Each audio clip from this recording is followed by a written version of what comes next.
Hey folks, it is showing new things time. And I think today, Jordan and Yuval, you guys have a few new things to show. The first thing I want to discuss is around the network placement of execution units. So, to give a little bit of context, what Clotho has done in terms of spinning up networking infrastructure within AWS is create two public subnets, meaning that they have the ability to talk to an internet gateway, and then create two private subnets, meaning they have a NAT gateway in them to be able to have external communication to the internet, but are all private IPs. Previously, we always placed execution units within those two private subnets, and what we are starting to realize is that there's use cases for wanting your execution unit to have a public IP to be in a public subnet, and we want to give customizability to allow you to choose where your execution units are actually living.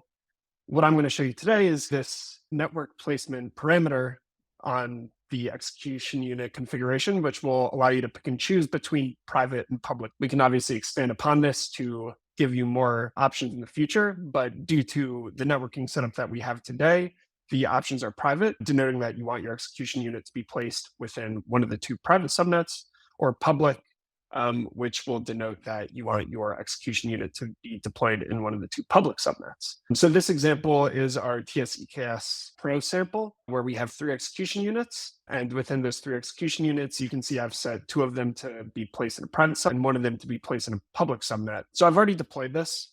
And to give a little bit of background, EKS automatically assigns a public IP to every instance so that they can register themselves to the cluster that they're a part of. So if we go look at our cluster here, we can first go look at our node groups. And what we're doing with the node groups is we want to make sure that what you denote being placed in a private subnet is never going to go onto a node group, which we will allow it to be launched in a public subnet. So we label them private and public so that it's pretty apparent as to where they're going to live.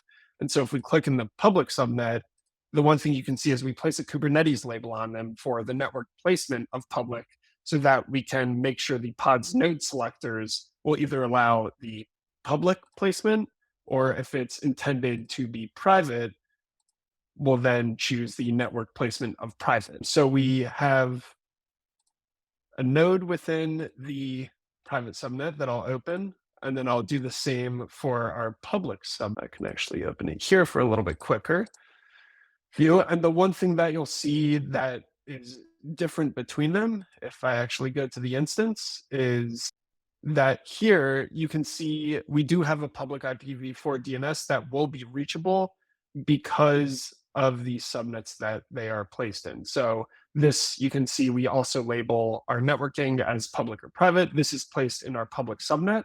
So the internet gateway will actually allow communication to the instance that we have here, whereas the private instance that we have launched will be placed in a private subnet. So even if you tried to ping the public IP address that it's initially registered with, there is no communication, and that IP address gets removed because we have placed it in a private subnet. This feature today really is only useful for EKS nodes because Fargate launches itself in a private subnet by default.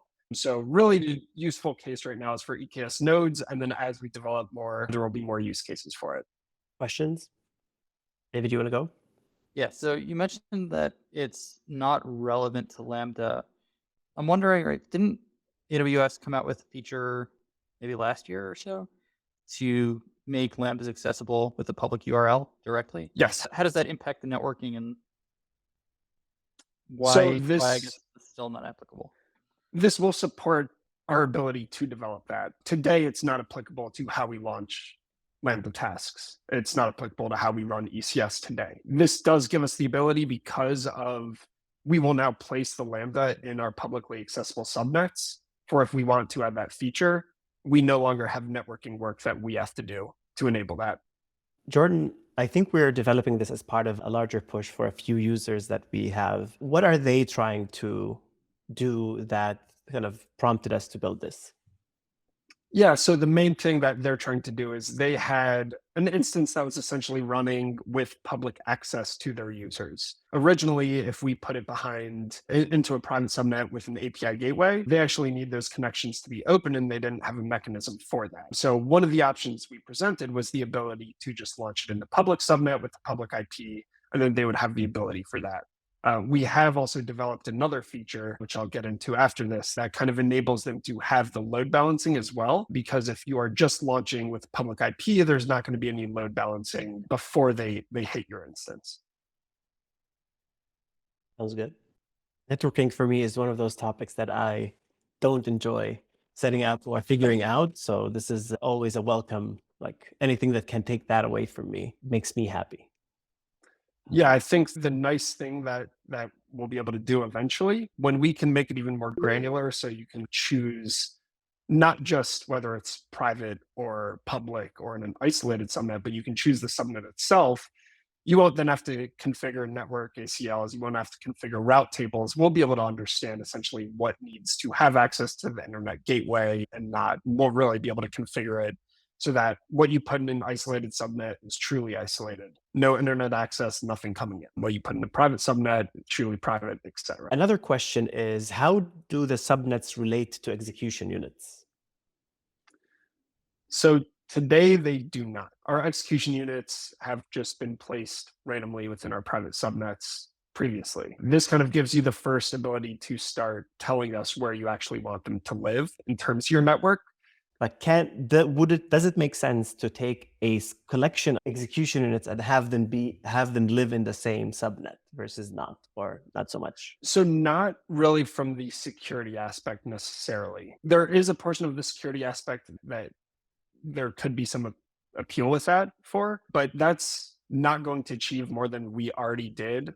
But eventually we'll be able to help latency because you can have specific net rack placements when you launch EC2 instances, launch certain Kubernetes nodes, et cetera, within AWS data centers. And by placing things within the same subnets, we can view lowest latency with our networking across the AWS backbone. So we can cut down on certain latency between our RPC calls and other things.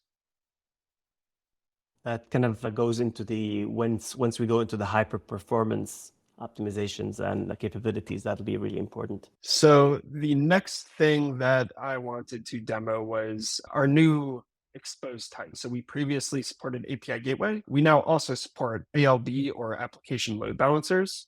And the reason we wanted to support ALB is because there's a lot of other functionality that we can achieve in supporting ALBs. And one of the things that it very much really appealed to us for is the ability to support WebSockets. So one of the things that happens when you launch an ALB is if you actually have a WebSocket request within one of your routes, the ALB can upgrade the HTTP connection to a TCP connection. So I actually downloaded one of the WebSocket sample apps, and you can see that on the base path, we actually create a WebSocket route, which the short story is it'll open a connection, and then any message received, it will process, and then eventually when you want to disconnect, it'll close the connection. Okay. So we can see here by switching the type to ALB, it allowed us to launch an application load balancer instead of an API gateway. And because we already process the paths and attach those to the API gateway, we're able to look at the listener and apply the same logic here. So we can look at our listener rules, and these are the same paths that API gateway would have picked up. We have the root path, a proxy, and then there's always the default path, which we will assign to the execution unit, which we also see the proxy for the root path. And this will act essentially as our front to customer requests. So the sample app actually gives you an index.html page, which I have rendered here. And we can see that if we want to connect, we actually have now connected to our backend application, which is running on EKS, and we are communicating through a WebSocket, which was automatically upgraded to. Now you'll see on every keystroke, we will get the updated message. So now we can support application load balancers and WebSockets to certain applications. Does that mean that they're now synced across multiple browsers? If you opened another window, it'll be synced? That's a good question. It's the classic multi-browser, what is now being called multiplayer. So it is not synced. Oh, it's per... So it is synced. but it must have returned index.html. And then now that I've typed something in here, it updates both browsers.